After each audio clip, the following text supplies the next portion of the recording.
ضیائے رمضان، ضیائے رمضان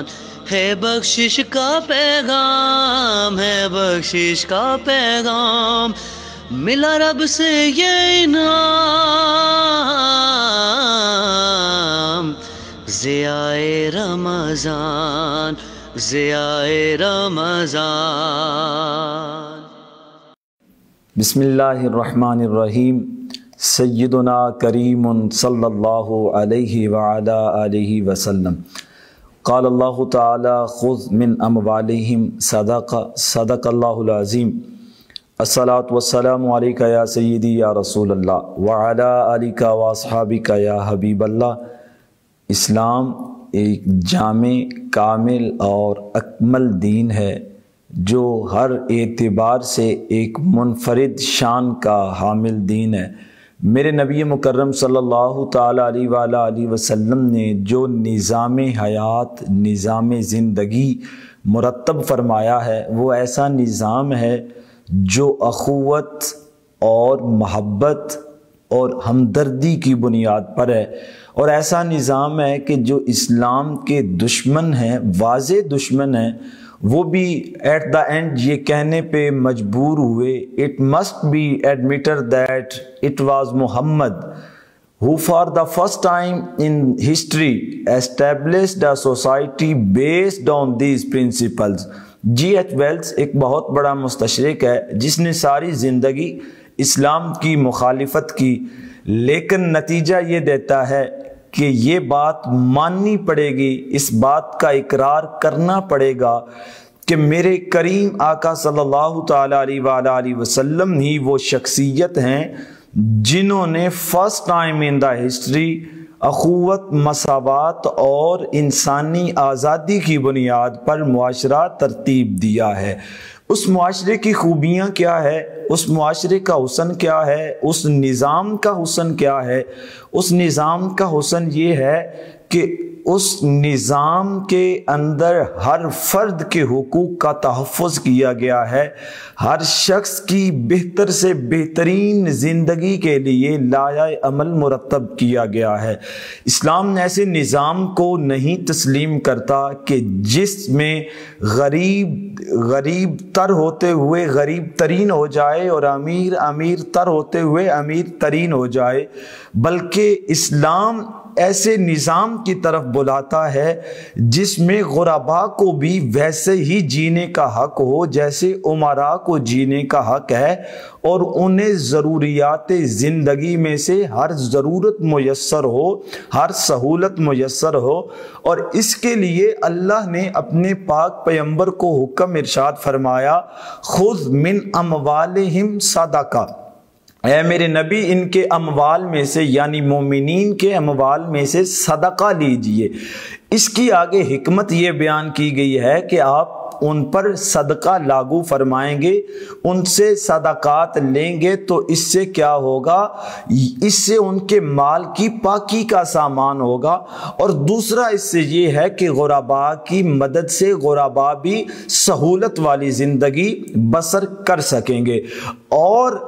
غرباء کی مدد کو ہی اسلام نے اور قرآن نے دین کی تصدیق قرار دیا ہے، سب سے بڑی نیکی کی تصدیق قرار دیا ہے۔ اللہ کریم نے ارشاد فرمایا فَأَمَّا مَنْ أَعْطَى وَاتَّقَى، وہ بندہ جو اللہ کے راستے میں خرچ کرتا ہے اور خرچ کر کے تقوی اختیار کرتا ہے، اس کی شان کیا ہے؟ صدق بالحسنی، تو وہی ہے جو سب سے بڑی نیکی کی تصدیق کرنے والا ہے۔ اور اللہ کریم ارشاد فرماتا ہے فَسَنُيَسِّرُهُ لِلْيُسْرَى، تو ہم اس کے لیے آسانیوں کا راہ آسان کر دیتے ہیں۔ اور ایک اور پہلو میں میرے آقا کریم صلی اللہ تعالیٰ علیہ وآلہ وسلم نے اس بات کی طرف آپ کی اور میری رہنمائی فرمائی۔ آقا کریم نے ارشاد فرمایا لا یؤمنو احدکم حتی یحب لِأَخِيهِ مَا يُحِبَّ لِنَفْسِهِ۔ آقا کریم نے ارشاد فرمایا تم میں سے کوئی بندہ بھی اس وقت تک حقیقی اور کامل ایمان والا نہیں ہو سکتا جب تک وہ اپنے مسلمان بھائی کے لیے بھی وہ چیزیں پسند کرنا نہ شروع کر دے جو اپنے لیے پسند کرتا ہے۔ آپ اور میں اپنے لیے دنیا کی ہر سہولت پسند کرتے ہیں، ہر آسائش اور ہر کامیابی پسند کرتے ہیں، تو آقا کریم نے آپ کے اور میرے ایمان کی تکمیل کے لیے ذکر فرمایا ہے اگر اپنے ایمان کو حقیقی اور اکمل بنانا چاہتے ہو تو جو اپنے لیے چیز پسند کرتے ہو وہ اپنے مسلمان بھائیوں کے لیے بھی پسند کرو۔ اور میرے آقا کریم صلی اللہ تعالیٰ علیہ وسلم کی حدیث مبارکہ ہے، آقا کریم نے فرمایا وَكُونُوا عِبَادَ اللَّهِ إِخْوَانًا، اللہ کے لیے آپس میں بھائی بھائی بن جاؤ۔ اللہ کے لیے جو آپس میں بھائی بھائی بنتے ہیں یقیناً ان کا رشتہ قیامت کو بھی ٹوٹنے والا نہیں ہے۔ جب سارے رشتے ٹوٹ جائیں گے، جب سارے رشتے ایک دوسرے سے راہ فرار اختیار کریں گے، اس وقت بھی این المتحابون بجلالی کی صدا پر اللہ کے لیے بھائی بھائی بننے والے، اللہ کے لیے ایک دوسرے کے مددگار بننے والے اللہ کی رحمت کے حقدار بن جائیں گے۔ اللہ کے نبی نے فرمایا وَكُونُوا عِبَادَ اللَّهِ إِخْوَانًا، اللہ کے لیے آپس میں بھائی بھائی بن جاؤ۔ اور آقا کریم نے فرمایا المسلم اخو المسلم، مسلمان مسلمان کا بھائی ہے، لا یظلمہ، مسلمان کسی مسلمان پر ظلم نہیں کرتا، ولا یخذلہ، اور جب وہ کسی مصیبت میں گرفتار ہوتا ہے، جب وہ کسی پریشانی میں گرفتار ہوتا ہے تو وہ اس سے بھاگتا نہیں ہے کہ مجھے اس کی مدد نہ کرنی پڑ جائے، بلکہ وہ اس کے ساتھ تعاون کرتا ہے۔ اور جو بندہ کسی غریب مسکین پریشان حال کی مدد کرتا ہے اس کے بارے میں حدیث مبارکہ میں آتا ہے، میرے آقا کریم صلی اللہ تعالیٰ علیہ وسلم نے ارشاد فرمایا من نفس ان مؤمن قربتا من قرب الدنیا نفس اللہ عنہ قربتا من قرب یوم القیامہ، جو بندہ کسی مسلمان کا دکھ تکلیف پریشانی دور کرتا ہے قیامت کے دن میرا اللہ اس کے دکھ اور پریشانی اور تکلیف کو اس سے دور فرما دے گا۔ اب یہ کتنا بڑا اعزاز ہے کہ آپ اپنے کسی مسلمان بھائی کے دکھ کو دور کرتے ہیں، وہ مالی پریشانی میں مبتلا ہے یا کسی اور پریشانی میں مبتلا ہے، آپ اس کی دنیا میں پریشانی دور کریں گے اور میرا اللہ آپ کی آخرت کی پریشانی دور کر دے گا۔ اور دوسری بات اسی حدیث مبارکہ میں میرے آقا کریم صلی اللہ تعالیٰ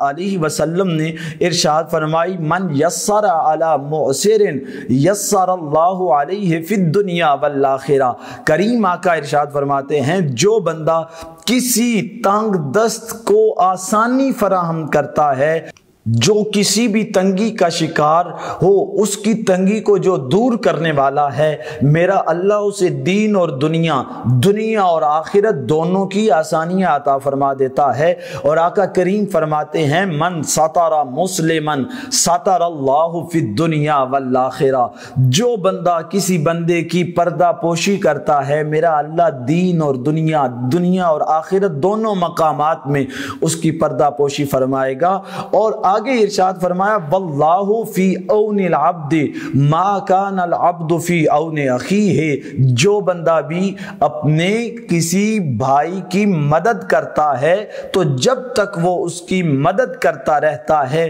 میرا اللہ اس کی مدد میں رہتا ہے۔ تو یہ مدد کا طریقہ دو اعتبارات سے اسلام نے آپ کو اور مجھے سکھایا ہے۔ صدقات کی صورت میں، زکوٰۃ کی صورت میں ہم اپنے مسلمان بھائی کی مدد کر سکتے ہیں، اس کے دکھوں کا مداوع کر سکتے ہیں۔ صدقات کو دو قسموں میں تقسیم کیا جا سکتا ہے، ایک صدقات واجبہ ہیں اور دوسرے صدقات نافلہ ہیں۔ صدقات واجبہ تو وہ ہیں جن کی مثال یوں دے سکتے ہیں، آپ صاحب نصاب ہیں، ہولان ہول گزر چکا ہے تو اپنے مال میں سے 2.5 اللہ کے رستے میں آپ کو دینا لازم ہے، واجب ہے، فرض ہے۔ آپ نے کوئی کاشتکاری کی ہے تو اس میں سے 20واں حصہ اور زمین کے اعتبار سے 10واں حصہ اللہ کے راستے میں دینا آپ پر لازم ہے، صدقہ فطر دینا لازم ہے، اور کفارے کی رقم دینا آپ کے ذمہ لازم ہے۔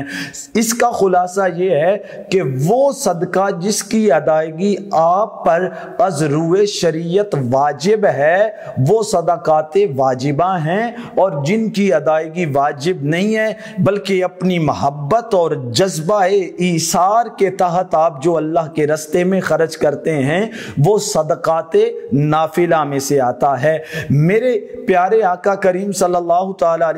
علیہ وسلم نے ارشاد فرمایا ہے تم جتنا اللہ کے راستے میں خرچ کرو گے میرا اللہ اتنا تمہیں عطا فرمائے گا، اور دنیا میں جو خرچ کرتے ہو اس کا ریٹرن ہونا بڑا مشکل ہے، لیکن جو اللہ کی جناب میں پیش کرتے ہو میرا اللہ اس کا بہترین تمہیں ریٹرن عطا فرمائے گا۔ اب دیکھیے کہ صدقات میں سے، زکوٰۃ میں سے اللہ نے احکام نازل فرمائے ہیں۔ اللہ فرماتا ہے وَآتِ ذَا الْقُرْبَى حَقَّهُ وَالْمِسْكِينَ وَابْنَ السَّبِيلِ، جو لوگ مساکین میں سے ہیں، تمہارے قرابت داروں میں سے ہیں، مسافرین میں سے ہیں، ان کا حق دو۔ اللہ نے آپ کو اور مجھے مال دیا ہے تو اس میں سے جو حصہ ہم 2.5 نکال رہے ہیں یہ اللہ کے حکم کی تعمیل ہے اور فرائض دین میں سے ایک فرض کی ادائیگی ہے۔ اس کے علاوہ جو کچھ ہم لوگوں کو دیتے ہیں، خدمت کرتے ہیں، وہ صرف اور صرف اللہ کی رضا کے لیے ہونا چاہیے، صرف اور صرف آقا کریم کے حکم کی تعمیل کے لیے ہونا چاہیے، ریاکاری کا جذبہ نہ ہو، دکھاوے کا جذبہ نہ ہو، ورنہ وہ لوگ جو لوگوں کو دکھانے کے لیے لوگوں کی مدد کرتے ہیں یا ان پر احسان جتلانے کے لیے مدد کرتے ہیں، ان کا معاملہ تو یہ ہے کہ میرا اللہ قیامت کے دن جب وہ لوگ طلب کریں گے ریٹرن کی تو فرمائے گا، میرا اللہ ارشاد فرمائے گا دنیا میں تم نے سخی کہلوانے کے لیے مال خرچ کیا تو لوگوں نے تمہیں سخی کہہ دیا ہے، اب تمہیں کوئی یہاں سے ریٹرن نہیں دیا جائے گا۔ تو یہ بات پیش نظر رہے، جو ہم صدقات اور خیرات کا معاملہ کریں اس میں یہ پہلو پیش نظر رہے کہ صرف اور صرف اللہ اور اس کے رسول کی رضا ہمارے ذہنوں میں رہے اور ہم اسی کے لیے صدقات و خیرات دیں۔ دوسری بات، وہ لوگ جو مال ہوتے ہوئے، رزق ہوتے ہوئے حصہ نہیں نکالتے اللہ کا، ان کی مثال ایسے ہی ہے، ان کو قرآن نے بخیل قرار دیا ہے، اور بخیل اس بندے کو کہا گیا ہے جو نہ خود اللہ کے راستے میں نکالتا ہے نہ کسی کو نکالنے کی ترغیب دیتا ہے۔ اللہ وحدہ لا شریک کے پاک پیغمبر نے ارشاد فرمایا قیامت کا دن ہوگا اور میرا اللہ بندے سے فرمائے گا میں بیمار تھا تو نے میری عیادت نہیں کی، میں بھوکا تھا تو نے میری بھوک دور نہیں کی، میں پیاسا تھا تم نے میری پیاس دور نہیں کی۔ تو بندہ عرض کرے گا مالک تو تو بیماری سے پاک ہے، مالک تو تو بھوک سے پاک ہے، تو تو پیاس سے پاک ہے۔ تو میرا اللہ فرمائے گا تیرے محلے میں، تیرے ارد گرد فلاں بندہ بیمار تھا، فلاں بندہ بھوکا تھا، فلاں بندہ پیاسا تھا، اگر تو اس کی بھوک دور کرتا، اگر تو اس کی عیادت کرتا، اگر تو اس کی پیاس بجھاتا تو ایسے ہی تھا جیسے یہ سارے معاملات تو میرے ساتھ کر رہا ہے اور میں تجھے اس کے پاس مل جاتا۔ وہ لوگ جو صدقات و خیرات کا اہتمام نہیں کرتے ان کے بارے میں آیا ہے کہ وہ لوگ ایسے لوگ ہیں جو لوگ قیامت کے دن کو جھٹلاتے ہیں، انہیں یہ یقین ہی نہیں ہے کہ ہم نے اللہ کے حضور پیش ہونا ہے۔ اللہ فرماتا ہے ارائیت الذی یکذب بالدین، اے میرے آپ نے اس بندے کو نہیں دیکھا جو قیامت کے دن کو جھٹلاتا ہے۔ فذالک الذی یدعو الیتیم، یہ وہ لوگ ہیں جو لوگ یتامہ کو دھتکار دیتے ہیں، اور یہ وہ لوگ ہیں جو لوگ لوگوں کو مساکین پر خرچ کرنے کی ترغیب نہیں دیتے، اور قیامت کے دن جب جنتی جہنمیوں سے سوال کریں گے ما سلککم فی سقر، تمہیں کون سی چیز نے جہنم جہنم میں دھکیل دیا ہے۔ کوئی ایسی چیز تھی کہ جو دوسروں سے تمہارے اندر کم تھی، تمہارا مال تھوڑا تھا، تمہاری جائیداد تھوڑی تھی، تمہارا نسب جو دوسروں سے ہلکا تھا، تو وہ کہیں گے نہیں، بلکہ ہم کیا کرتے تھے، لم نکو من المصلین، ہم ان لوگوں میں سے نہیں تھے جو نماز پڑھنے والے ہیں، وَلَمْ نَكُ نُطْعِمُ الْمِسْكِينَ، اور ہم مساکین کو کھانا نہیں کھلاتے تھے۔ اور جو لوگ یعنی نماز پڑھنے والے اور لوگوں کو مساکین کو کھلانے والے ہیں، یقیناً وہ تو اللہ کی رحمت کے حقدار ہوں گے۔ اور میرے آقا کریم صلی اللہ تعالیٰ علیہ وسلم کی حدیث مبارکہ ہے، آقا کریم نے فرمایا قیامت کا دن ہوگا، 7 اشخاص کے علاوہ کسی کو اللہ کی رحمت کا سایہ میسر نہیں ہوگا، اور اس دن سایہ ہوگا بھی تو صرف اور صرف میرے اللہ کی رحمت کا ہوگا۔ ان میں سے ایک بندہ وہ ہے جسے اللہ کی رحمت کا سایہ نصیب ہوگا۔ وہ کون ہوگا؟ جو بندہ اللہ کے راستے میں صدقہ کرتا ہے، اور اس انداز میں کرتا ہے کہ اگلے کی عزت نفس پہ حرف بھی نہیں آنے دیتا، اس پہ کوئی احسان بھی نہیں جتلاتا، بلکہ کیا کرتا ہے، اس صدقے کا علم یا اللہ کو ہوتا ہے یا دینے والے کو ہوتا ہے۔ اور جو بندہ صدقات اور خیرات کا اہتمام کر کے اگلے بندے پہ احسان جتلاتا ہے، تو وہ ایسے ہی ہے جیسے وہ اپنے صدقے کو ضائع کر رہا ہے، اپنے انفاق فی سبیل اللہ کو ضائع کر رہا ہے۔ اور میرے آقا کریم نے فرمایا ثلاثۃ لا یکلمہم اللہ یوم القیامہ ولا یزکیہم ولہم عذاب علیم۔ میرے آقا نے فرمایا اللہ 3 بندوں سے قیامت کے دن کلام نہیں فرمائے گا، نہ میرا اللہ ان کو پاک فرمائے گا، اور ان کے لیے دردناک عذاب ہوگا۔ ان میں سے ایک وہ ہے منان، احسان کر کے احسان جتلانے والا۔ تو آئیے تہیہ کیجئے کہ ہم نے اپنے مال میں سے غرباء اور مساکین کا حصہ نکالنا ہے، جو مصارف قرآن نے بیان کیے ہیں ان مصارف پر خرچ کرنا ہے، تاکہ ہمارا اللہ ہم سے راضی ہو، رسول اللہ راضی ہوں، اور جتنی آپ کی اور میری استطاعت ہے اتنا ضرور کریں۔ میرے آقا کی حدیث مبارکہ ہے کوئی بندہ ایک کھجور بھی اللہ کے راستے میں خرچ کرتا ہے، صدقے کے طور پہ دیتا ہے، تو اس کھجور کو میرا اللہ اپنے دست قدرت میں لیتا ہے، اور جو چیز میرے اللہ کے دست قدرت میں آ جاتی ہے اس کی بڑھوتری شروع ہو جاتی ہے، وہ بڑھنا شروع ہو جاتی ہے، اور اس کا مقام اتنا ہو جاتا ہے پہاڑ کے برابر وہ کھجور پہنچ جاتی ہے۔ تو آئیے آپ کی اور میری جتنی استطاعت ہے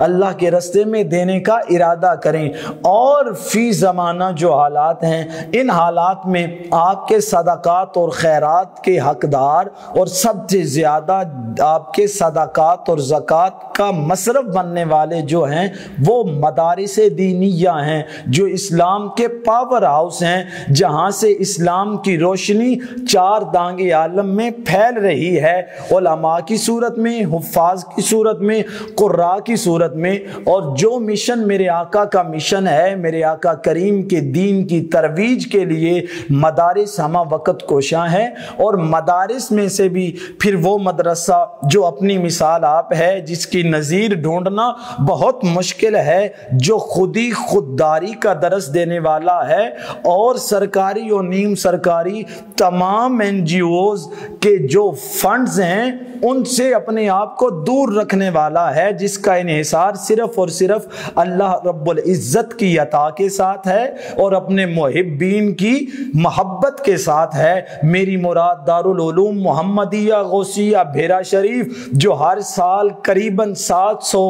افراد کو مکمل عالم دین اور عالمات دین بنا کے معاشرے میں بھیجتا ہے، تاکہ میرے آقا کے دین کے پیغام کو عام کیا جا سکے۔ دارالعلوم محمدیہ غوثیہ بھیرا شریف جو اس وقت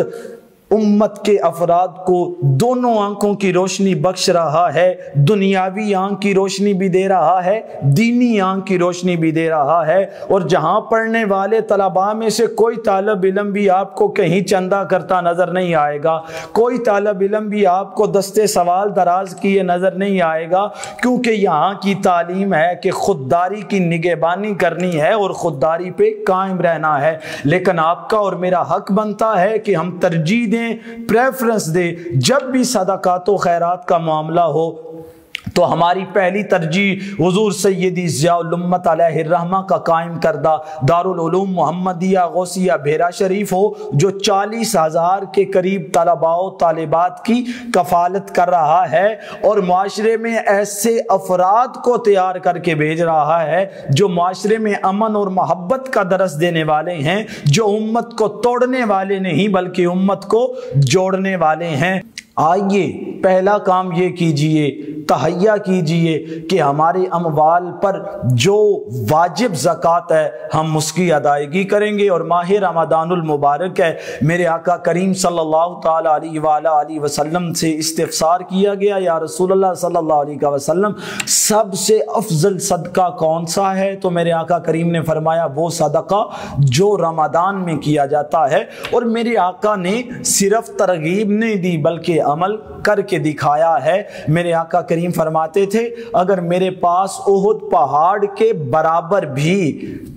سونا ہو تو میں یہ گوارا نہیں کروں گا کہ 3 راتوں تک وہ سونا میرے گھر میں موجود رہے، بلکہ میں اسے غرباء اور مساکین میں تقسیم کر دوں گا۔ اور صحابہ کرام علیہم الرضوان اور اہل بیت اطہار، ان کی سیرت پاک پڑھیں تو وہ بھی یہی درس دیتی ہے کہ اللہ کے راستے میں اپنا مال نکالنے سے کمی نہیں ہوتی۔ اور میرے آقا نے اللہ کی قسم بیان کر کے فرمایا صدقہ کبھی بھی مال کو کم نہیں کرتا بلکہ مال میں برکت دیتا ہے اور مال میں اضافہ کرتا ہے۔ اپنے اموال میں سے زکوٰۃ اور صدقات کو لازمی رکھیں اور اللہ کے راستے میں خرچ کرنے کی کوشش کریں۔ قرآن کہتا ہے تم جو بھی اللہ کے راستے میں دیتے ہو تو اس کا ریٹرن کیسے ملتا ہے، اس کی مثال لے لو۔ ایک دانے کو زمین میں کاشت کرو تو اس سے 7 بالیاں اگتی ہیں اور ہر بالی میں اللہ فرماتا ہے 100 دانہ ہوتا ہے۔ ایک دانے کے بدلے میں جیسے تمہیں 700 دانہ واپس مل جاتا ہے، تم اللہ کے راستے میں 1 روپیہ بھی دو گے تو میرا اللہ ریٹرن کے طور پہ تمہیں 700 عطا فرمائے گا۔ اور اللہ نے فرمایا ہے فَاتَّقُوا اللَّهَ مَا اسْتَطَعْتُمْ وَاسْمَعُوا وَأَطِیعُوا وَأَنفِقُوا خَیْرًا لِأَنفُسِکُمْ۔ اللہ فرماتا ہے اللہ کی حسب استطاعت اللہ سے تقوی اختیار کرو، ڈرو، واسمعوا، اور جو حکم اللہ تمہیں دیتا ہے، جو حکم تمہیں رسول دیتا ہے اسے سنو، اور سن کے صرف اسے کانوں کے مزے تک محدود نہ کرو، وَأَطِیعُوا، بلکہ اس کی اطاعت کرو، وَأَنفِقُوا، اور اللہ کے راستے میں خرچ کرو، خَیْرًا لِأَنفُسِکُمْ، یہ تمہارے لیے بہتر ہے۔ اور آگے اللہ فرماتا ہے وَمَن یُوقَ شُحَّ نَفْسِهِ، اور جو بندہ اپنے نفس کے بخل سے بچ جاتا ہے، میرا اللہ فرماتا ہے فَأُولَئِکَ هُمُ الْمُفْلِحُونَ، تو وہ کامیاب ہو جاتا ہے۔ ہاں جو نفس کے بخل کا اور کنجوسی کا شکار رہتا ہے اس کے بارے میں آیا ہے إِنَّ اللَّهَ لَا يُحِبُّ مَنْ كَانَ مُخْتَالًا فَخُورًا، اللہ اس بندے کو پسند نہیں کرتا جو غرور، گھمنڈ اور تکبر کرنے والا ہو۔ اور وہ کون ہے؟ وہ بندہ ہے جو بخل کرتا ہے اور لوگوں کو بھی بخل پہ مجبور کرتا ہے۔ تو ہم نے بخیل نہیں بننا، ہم نے کنجوس نہیں بننا، بلکہ ہم نے اللہ کے راستے میں خرچ کرنے والا بننا ہے۔ اور میں آیہ کریمہ عرض کرتا ہوں وَآتِ ذَا الْقُرْبَى حَقَّهُ وَالْمِسْكِينَ وَابْنَ السَّبِيلِ وَلَا تُبَذِّرْ تَبْذِيرًا۔ میں نے 3 باتیں آپ کو بیان کی کہ قرابت داروں کو ان کا حق دیجئے، مساکین کو ان کا حق دیجئے اور مسافرین کو ان کا حق دیجئے۔ سامعین محتشم، اللہ کریم نے ارشاد فرمایا ہے وَآتِ ذَا الْقُرْبَى حَقَّهُ وَالْمِسْكِينَ وَابْنَ السَّبِيلِ وَلَا تُبَذِّرْ تَبْذِيرًا، مساکین کو ان کا حق دو، قرابت داروں کو ان کا حق دو اور مسافرین کو ان کا حق دو، اور فضول خرچی نہ کرو۔ إِنَّ الْمُبَذِّرِينَ كَانُوا إِخْوَانَ الشَّيَاطِينِ وَكَانَ الشَّيْطَانُ لِرَبِّهِ كَفُورًا، بے شک فضول خرچی کرنے والے شیطان کے بھائی ہیں۔ اور شیطان کون ہے؟ وہ ہے جس نے پہلے دن ہی اللہ کا انکار کیا تھا۔ اور بعض اوقات ایسے ہوتا ہے آپ کے پاس لوگ آتے ہیں صدقات کے لیے لیکن آپ کے پاس خود مال نہیں ہوتا، اس وقت کیا کرنا چاہیے؟ وَإِمَّا تُرِدَنَّ عَنْهُمُ ابْتِغَاءَ رَحْمَةٍ مِّنَ اللَّهِ، آپ کے پاس بندہ آئے مدد کے لیے، مال کے لیے، اور آپ کے پاس مال نہ ہو، اس وقت آپ خود رب کی رحمت کے امیدوار ہوں تو کیا کریں؟ اس سے سخت لہجے میں کلام نہ کریں، اس سے سخت لہجے میں گفتگو نہ کریں، بلکہ بڑی نرمی کے ساتھ اس سے معاملہ کریں۔ اور مجھے یاد پڑتا ہے آج سے 2 سال قبل حضور سیدی ضیاء الامہ علیہ الرحمہ کے عرس مبارک پر سیدی و سندی استاد المکرم قبلہ عبدالرزاق صدیقی صاحب دامت برکاتہم القدسیہ اور استاد المکرم قبلہ عثمان غنی صاحب زیدہ شرف ہو آپ کی خدمت میں ڈیوٹی پر متعین تھے۔ قبلہ حضور امین امانات حسن کرم قبلہ پیر امین الحسنات شاہ صاحب دامت برکاتہم القدسی آپ تشریف لائے اور ہم طلباء کو مخاطب کر کے فرمایا، بچوں آپ عرس مبارک پہ ڈیوٹی دے رہے ہو تو اگر کسی وقت کھانا کم پڑ جائے، کھانا ختم ہو جائے، پانی نہ ہو پلانے کے لیے، تو جو مہمان آئے ہیں انہیں آپ کیا چیز دے سکتے ہو، کیا چیز کھلا سکتے ہو کہ وہ مطمئن ہو کے لوٹیں، وہ خوش ہو کے لوٹیں؟ تو ہم بچے تھے، خاموشی اختیار کی۔ آپ نے فرمایا ان کی تواضع تم میٹھے بولوں کے ساتھ کر سکتے ہو، خوبصورت الفاظ کے ساتھ کر سکتے ہو، کسی وقت آپ کے پاس کوئی چیز دینے کے لیے نہ ہو تو کلام اچھا کیجئے۔ آگے اللہ کریم ارشاد فرماتے ہیں وَلَا تَجْعَلْ يَدَكَ مَغْلُولَةً إِلَىٰ عُنُقِكَ، اللہ نے فرمایا اور اپنے ہاتھوں کو اپنی گردنوں سے کنجوسی میں باندھ نہ دو کہ ہم نے خرچ ہی نہیں کرنا۔ آج جس مال کو تم محفوظ کر رہے ہو اس میں سے اللہ کا حصہ نہیں نکال رہے، کل یہی مال تمہارے لیے پریشانی کا سبب بنے گا۔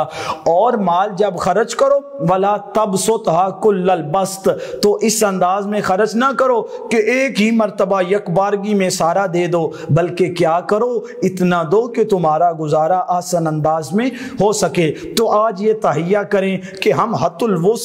کوشش کر کے اللہ کے راستے میں اپنا مال دیں گے، صدقات و خیرات کریں گے اور اپنے اللہ اور اللہ کے رسول کو راضی کرنے کی کوشش کریں گے۔ اور جب صدقات و زکوٰۃ نکالیں تو دارالعلوم محمدیہ غوثیہ بھیرا شریف کو ضرور مقدم رکھیں۔ اگر آپ مدارس کو دیتے ہیں، دارالعلوم کو دیتے ہیں، تو 2 چیزیں ذہن میں رکھیں۔ میرے آقا کریم نے ارشاد فرمایا ہے اذا مات الانسان انقطع عنہ عملہ الا من ثلاث، بندہ مر جاتا ہے اعمال منقطع ہو جاتے ہیں لیکن 3 عمل پھر بھی جاری رہتے ہیں، ان میں سے ایک ہے من صدقۃ جاریۃ، ایسا صدقہ جو تمہارے مرنے کے بعد بھی نفع پہنچانے والا ہے، لوگوں کو فائدہ پہنچانے والا ہے۔ اور دوسری چیز او علم ينتفع به، یا علم کا ایسا سلسلہ ہے جس سے لوگ نفع اٹھا رہے ہیں۔ اور تیسری چیز وہ ہے تم پاکیزہ اولاد چھوڑ کے جا رہے ہو۔ دارالعلوم محمدیہ غوثیہ بھیرا شریف سے آپ اپنی محبت کا اظہار کریں گے تو یہ 2 چیزیں تو لازمی طور پہ آپ کو حاصل ہوں گی کہ آپ صدقہ جاریہ کر رہے ہیں۔ جب تک مدرسہ میں دارالعلوم میں طلباء و طالبات پڑھتے رہیں گے، قال اللہ و قال الرسول کی صدائے دل نواز بلند ہوتی رہے گی تو مرنے کے بعد بھی تمہاری اور میری قبر میں روشنی ہوتی رہے گی، علم کا سلسلہ جاری رہے گا، قبر میں رحمتوں کا نزول ہوتا رہے گا۔ تو تہیہ کریں، ہم صدقات و زکوٰۃ لازمی دیں گے اور دارالعلوم محمدیہ غوثیہ بھیرا شریف کو مقدم رکھیں گے۔ اللہ آپ کو اور مجھے جزائے خیر دے اور تمام کارائے خیر ادا کرنے کی توفیق عطا فرمائے، آمین۔ اختتام پر میں مبارکباد پیش کرنا چاہوں گا الکرم فرینڈز کے جملہ اراکین کو کہ جن کی خوبصورت کوشش سے ضیاء رمضان کا حسین سلسلہ شروع ہوا اور میرے حضور سیدی ضیاء الامہ علیہ الرحمہ کے پیغام کی ترویج کے لیے اس ٹرانسمیشن کا اہتمام کیا گیا۔ اللہ کریم اس کار خیر کو شرف قبولیت عطا فرمائے اور میرے حضور سیدی ضیاء الامہ علیہ الرحمہ کی ضیائیں یوں ہی بکھرتی رہیں، لوگ روشنی حاصل کرتے رہیں اور اپنے قلوب و اذہان کو منور کرتے رہیں، آمین والسلام۔ بسم اللہ الرحمن الرحیم۔ سیدنا کریم صلی اللہ علیہ وعلا آلہ وسلم۔ قال اللہ تعالی خذ من اموالہم صدق اللہ العظیم۔ الصلاۃ والسلام علیک یا سیدی یا رسول اللہ وعلا آلک واصحابک یا حبیب اللہ۔ اسلام ایک جامع، کامل اور اکمل دین ہے جو ہر اعتبار سے ایک منفرد شان کا حامل دین ہے۔ میرے نبی مکرم صلی اللہ تعالیٰ علیہ وآلہ وسلم نے جو نظام حیات، نظام زندگی مرتب فرمایا ہے، وہ ایسا نظام ہے جو اخوت اور محبت اور ہمدردی کی بنیاد پر ہے۔ رمضان رمضان ضیائے رمضان، ضیائے رمضان ہے بخشش کا پیغام، ہے بخشش کا پیغام، ملا رب سے یہ انعام، ضیائے رمضان، ضیائے رمضان۔